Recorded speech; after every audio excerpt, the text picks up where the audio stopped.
안녕하십니까. 신의균의 군사TV 디펜스 브리핑입니다. 오늘도 역시 아주 중요한 군사 안보, 국방, 무기 관련 소식 간추려서 브리핑 해드리겠는데요. 일본 자위대 그러면은 아주 가끔 엽기적인 그런 실수 이런 거 하죠. 뭐 야동을 본다든지 이런 거 하는데 이번에도 정말 어이없는 실수를 통해서 대사고, 대재앙을 일으킬 뻔했다라는 소식 알려드리고요. 그리고 영국이 퀸 엘리자베스 항공모함 수에즈 운하 통과해서 지금 중동으로 들어오고 있는데 두 번째 항공모함 프린스 오브 웨일스가 출격해서 지중해로 들어갑니다. 영국이 완전히 지금 무리하고 있네요. 관련 소식 알려드리겠습니다. 영국이 갑자기 폭주하고 있습니다. 미국에게도 상당히 부담이 되는 이른바 듀얼 캐리어 항모 두 척 동시 운영에 나선 것인데요. 재정적으로 상당히 쪼들리고 있는 영국이 너무 무리하고 있는 것이 아니냐라는 지적이 쏟아지고 있습니다. 동부 지중해 일대에서 무력 시위 임무에 투입되었던 퀸 엘리자베스 항공모함 타격 전단이 6일 수에즈 운하에 진입해서 홍해로 이동하고 있는 가운데 자매함인 프린스 오브 웨일스가 지중해에 진입했습니다. 지브랄터 해협을 관측하는 현지 오신트 소식통들은 6일 오전 8시경 프린스 오브 웨일스함이 지브랄터 해협을 통과해서 지중해 진입했으며 이에 앞서서 아스티우트급 공격 원잠이 먼저 해당 수역에 진입해서 초계 임무를 수행 중이라고 전했습니다. 지브랄터 현지에서 촬영된 프린스 오브 웨일스 항모에는 헬기 몇 대를 제외하면 그 어떤 함재기도 식별되지 않았는데요. 가용 함재기를 모두 퀸 엘리자베스에 배치한 영국은 함재기 부족과 함재기 운용 자격 인증 미취득 등 다양한 이유 때문에 아직 프린스 오브 웨일스의 F-35B를 얹지 못하고 있습니다.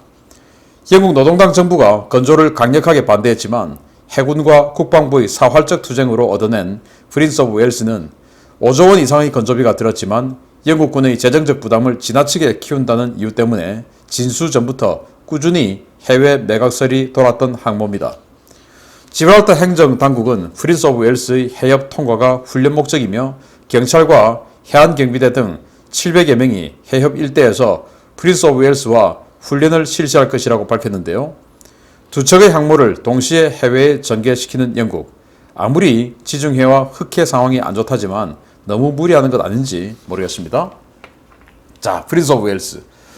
퀸 엘리자베스하고 똑같이 생겼죠? 당연히 똑같죠? 똑같은 설계로 만들었으니까요. 2번 함입니다. 그런데 퀸 엘리자베스가 지금 취역 후에 첫 작전에 투입이 되었습니다. 그래서 그저께까지 지중해의 동쪽, 그러니까 이 키프러스 인근에서 작전하고 있다가 이제 뭐 일정에 맞춰서 7월이 지나가기 전까지는 이 동중국해, 즉 남해 사세보까지는 와야 되거든요. 그래서 지금 이제 수에즈 운하를 통과했다라는 뉴스가 나왔는데 그 뉴스와 동시에 이번함인 프린스 오브 웨일스가 지중해로 들어갔다는 겁니다. 지브랄터, 바로 아프리카와 스페인을 맞보고 있는 바로 그 좁은 해협이죠.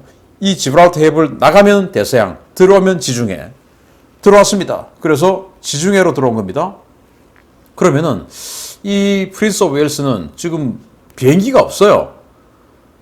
퀸 엘리자베스에도 F-35B가 부족해서 미 해병 항공대 F-35와 연합작전을 하거든요. 당연히 프린스 오브 웨일스에는 들어갈 F-35B가 아직 없습니다. 그런데도 불구하고 지금 지중해로 왜 들어왔냐? 전 정말 참 이상한데요. 영국이 너무 무리하는 거 아니냐.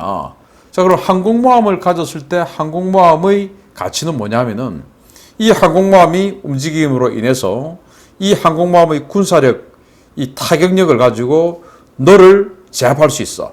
공격할 수 있어. 망하게 만들 수 있어. 이런 위력을 과시하는 거거든요. 그걸 이제 과거 포함 외교라고 하는데 그 포함 외교의 장도 있습니다. 그런데 포함 외교를 하려면은 이 항공모함에 함재기가 잔뜩 탑재되어서 이거 여차하면 떠가지고 그냥 너 폭격해버려 라고 하는 이게 돼야 되는데 여기 지금 아무것도 없어요. 그냥 헬기만 몇 대, 아마 연락기 이런 거겠죠. 이런 상황에서 무슨 이게 포함 외교가 되겠습니까? 무력의 현시, 국력의 현시 아무것도 안 되죠. 그런데 이렇게 비싼 돈 들여서 지중해로 보낸다? 아무리 지금 러시아하고 흑해에서 너무나 첨예하게 지금 부딪히고 있는 상황이기 때문에 간다 하더라도 가봐야 할 일이 없습니다. 비행기가 없는 항공모함이 무슨 의미가 있습니까? 그래서 영국이 도대체 왜 이러는지 저 같은 사람이 봐도 아니 이거 뭐 아무 능력 없는 건데 들어오면 뭐해?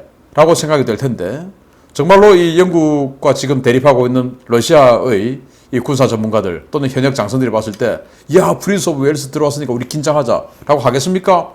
야 아무 능력 없는 거 들어왔다. 그런데 5조 원짜리야. 저거 그냥 한번 깨뜨려 버리면 이거 진짜 그냥 화끈한 표적이네? 라고 생각할 거예요. 이런 걸 왜 위험한 곳에다가 집어넣는지 알 수 없고 그냥 항해 테스트를 하려고 하면 그냥 대서양으로 나가지 왜 이렇게 지금 위험한 지중해로 들어가는지 모르겠습니다. 아무튼 영국이 이렇게 대형 항모 2척을 동시에 운용하고 있다는 그런 소식 알려드렸고요. 일본 알려드립니다. 일본이 자랑하는 최신의 지대함 미사일이죠. 12식 미사일 발사 차량이 훈련 중에 민간 도로의 터널에서 폭발할 뻔한 아찔한 사고가 발생했다는 소식입니다. 도대체 차량 관리를 어떻게 하기에 주행 중에 이런 사고가 발생한 것인지 질타가 쏟아지고 있습니다.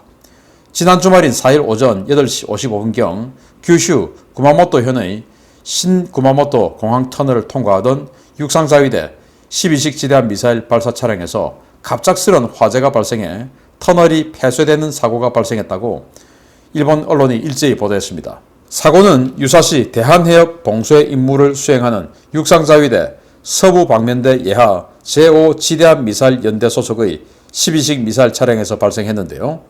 이 차량은 약 470여 미터 길이의 터널을 통과하던 중에 운전석 후방에서 원인 미상의 화재가 발생했습니다. 차량에는 운전수와 간부 등 2명의 육상자위대 대원이 타고 있었는데요. 이들은 화재 발생 직후 차량에서 탈출해 목숨을 건져 털끝만큼도 다치지 않았지만 차량은 그대로 전소됐습니다. 천만다행인 것은 일요일 아침이라 근처를 주행하던 차량이 많지 않았고 미사일 런처에 실려 있었던 미사일들이 탄두가 없는 훈련용 더미였다는 점인데요. 만약 실탄이었다면 대규모 유폭으로 터널이 무너질 수도 있었던 아찔한 상황이었습니다. 방위성은 사고 차량을 운전했던 자위대원 2명을 불러 사고 경위를 조사하고 있는데요. 도대체 차량 관리를 얼마나 소홀히 하고 차 안에서 무슨 짓을 했기에 이런 사고가 발생하는지 잊을만 하면 엽기적인 사고 소식을 전해주는 자위대. 역시 일본 내에서 가장 멸시받는 공무원 집단답습니다. 12식 지대함 미사일, 사거리가 200km, 그리고 여기에 일본이 독자적으로 개발한 AAM-4 공대공 미사일이 있습니다. 성능 좋은 공대공 미사일인데 거기에 들어간 시커, 이게 탑재가 돼서 아주 이제 이 정확하게 탐지해서 들어가고 그리고 TVC 노즐이 있어서 기동성이 아주 좋고 뭐 그래서 회피 기동도 잘하고 하는 그런 지대함 미사일이에요. 이걸 개량해서 17식 미사일 사거리를 이제 400km 느리고 이제 이렇게 가고 있는데 항제밍 능력도 뛰어나서 적이 전자전 제밍을 걸어도 잘 속지 않고 끝까지 목표를 잃지 않고 들어가서 파괴시키는 이런 우수한 지대함 미사일로 알려져 있습니다.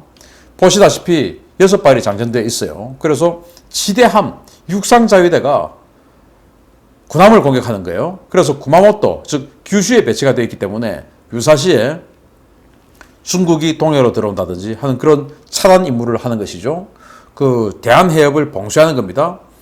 뭐 그래서 이게 만약에 한국과 일본이 군사적 충돌을 하게 된다면 이 대한해협 건너편에서 우리 바로 해군작전사령부 바로 그냥 부산에 있으니까 또 진해 바로 또 그 옆에 있죠. 그래서 그 진해와 부산에서 나오는 우리 군함 함정들을 바로 그냥 타격하는 이런 능력도 가지고 있는 그 길목에 배치되어 있는 부대인데 일본 육상자위대로서는 최초로 이 12식 지대함 미사일을 배치한 아주 오래된 부대예요.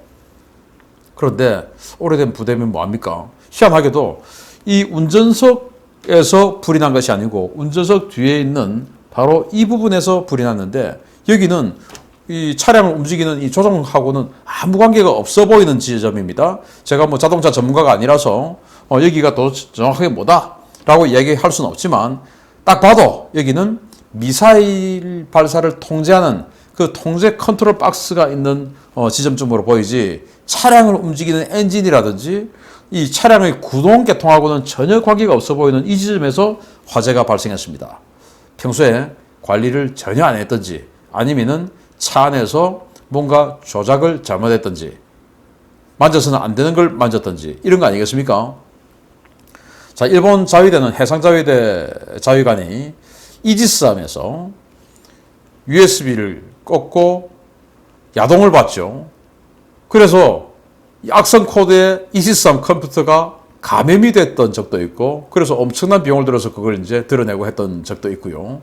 아무튼 이 일본 자위대는 정말 정신 나간 얼빠진 짓들 아주 가끔 합니다. 물론 뭐 일본도 우리 한국에 요즘 뭐 성추행 사건 자꾸 나고 있는 거 보고 한국군을 갖다가 아주 매도할 수도 있는데, 아무튼 일본 자위대도 좀 그런 얼빠진 짓 가끔 하는데, 이런 상황은 좀 얼빠진 부대 관리가 아닌가라고 생각이 되고, 여기 12식 지대함 미사일 한 발에 탄도 중량이 250kg 정도 되니까 이게 만약에 6발이 실제로 불이 나서 터졌다.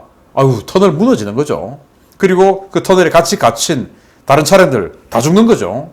그런데 정말 다행스럽게 진짜 탄이 아니고 더미 탄이 들어있어서 그 부분은 유폭이 발생하지 않아서 정말 다행인데, 아무튼 일본도 이런 일 좀 합니다. 재미있는 소식 알려드렸습니다. 마치겠습니다. 감사합니다.